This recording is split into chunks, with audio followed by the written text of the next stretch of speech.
get the green light that I am live. Hello everyone, I'm BelthicGaming, and welcome to Handheld Heroes 2019. This is the first time I actually get to run Trip World at a marathon. I usually get to commentate it, but I never get to run it. Probably because I'm a very mediocre runner at this. But I finally got a chance to run it, and I'm pretty excited to do so. So without further ado, let's watch Yakupu here walk across the screen. Adorable. And we're gonna start in 3, 2, 1. Let's rock. Alright, so there's only 5 worlds to the game. Right away, we're gonna go right into flight mode. And you're gonna see me bounce on the ground for a little bit. That helps us speed up a bit during our flight mode. I don't remember the exact numbers per se, but it's actually like, I think it's a 1 or 2 frame bounce that you can do this on. It's actually a pretty tight maneuvering to do so. Here I'm going to heavily mash over the porcupines and the platypus up ahead. This platypus right here, if you're actually too low, can actually lock you in place and you have to switch back into normal Yakupu. This guy right here, you're supposed to approach a little lower than that. I was just slightly too high on approach. Sometimes you can do swag fly and it'll throw you backwards. Let's see if we get slope speed. Well, we got half slope speed because I thought, you know, it is what it is. So slope speed there is just a myth. We're gonna avoid Mr. Umbrella here. Maybe we'll get slope speed here because we kind of need it. Beautiful. Dodge the cat. The cat's not the problem with that section. The little wand things are the issue there because they can actually swing back and hit you, and they are. Oh, Mr. Miyagi got loose. All right. Typically, get Mr. Miyagi in that left side of the screen there. You just juggle him. Sometimes he gets loose though. So here we're gonna go into a ball transform here. If you hold down A, you get higher. If you tap B, you go faster. So it's actually kind of a neat mechanic for the game.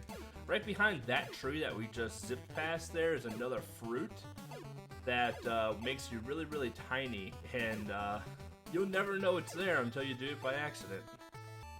So here we're gonna go past Biggs the cat.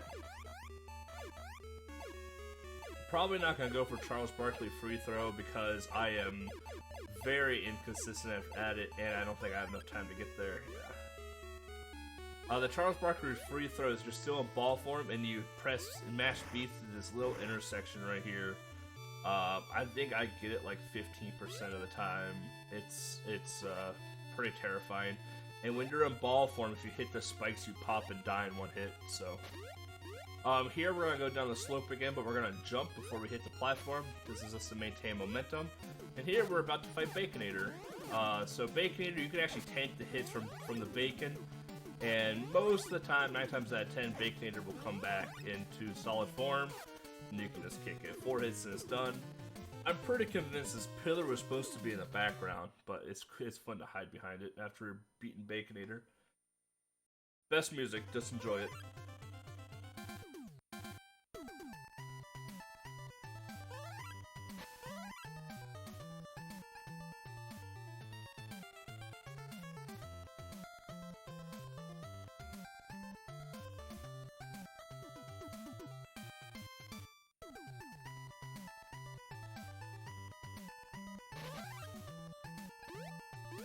Alright, best music's over. So now we're gonna go into the clam fight. With these little stretchy guys here, get out of the way. We're gonna go into the clam fight, and we're gonna try and do something called clam skip. I've gotten it most of the time in practice today. My times of practice have been pretty mediocre at best. Alright. Cheats in my speedrun, can you believe it? Alright, so we got clam skips, now we're gonna go fight Grimace. We're going to do the thrust off the edge here, right into Grimace. Hit him on the way down.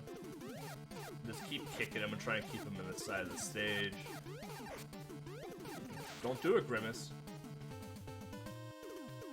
So now we go into the candy stage. This is by far my least favorite stage of the entire game.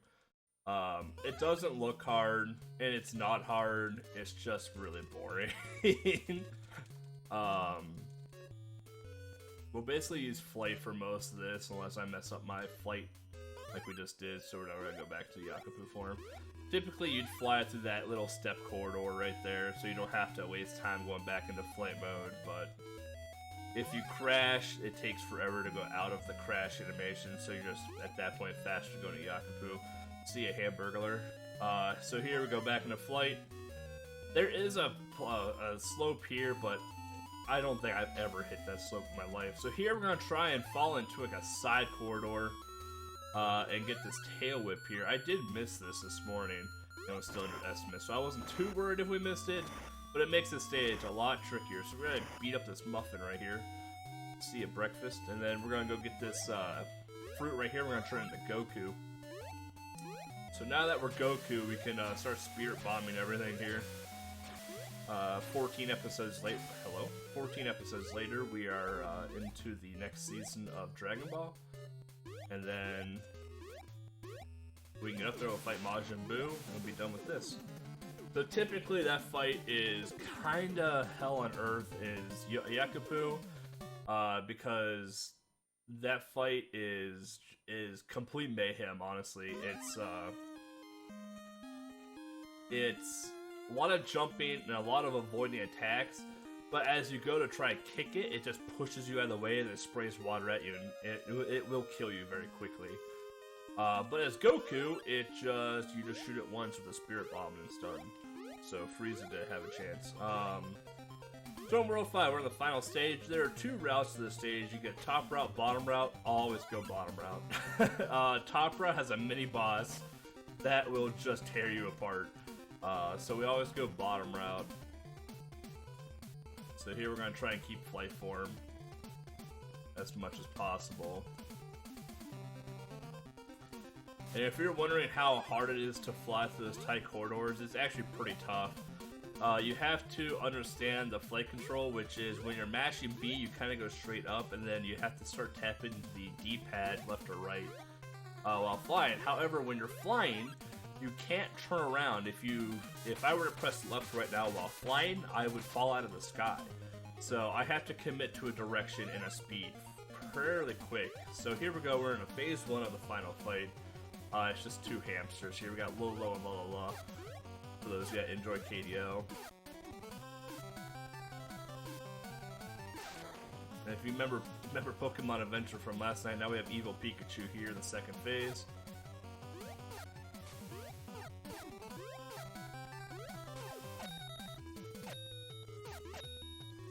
Alright. And now we're going into phase 3 of Trip World, of the final fight, Trip World. I might try to go for a glitch since, you know, we are pretty underestimate right now. I'm gonna try and go for a glitch that throws the boss across the screen. Might take me a couple tries.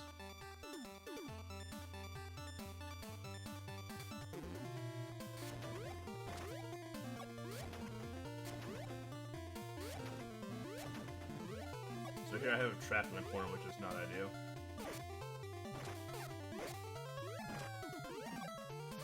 I need you to jump out of the corner, sir.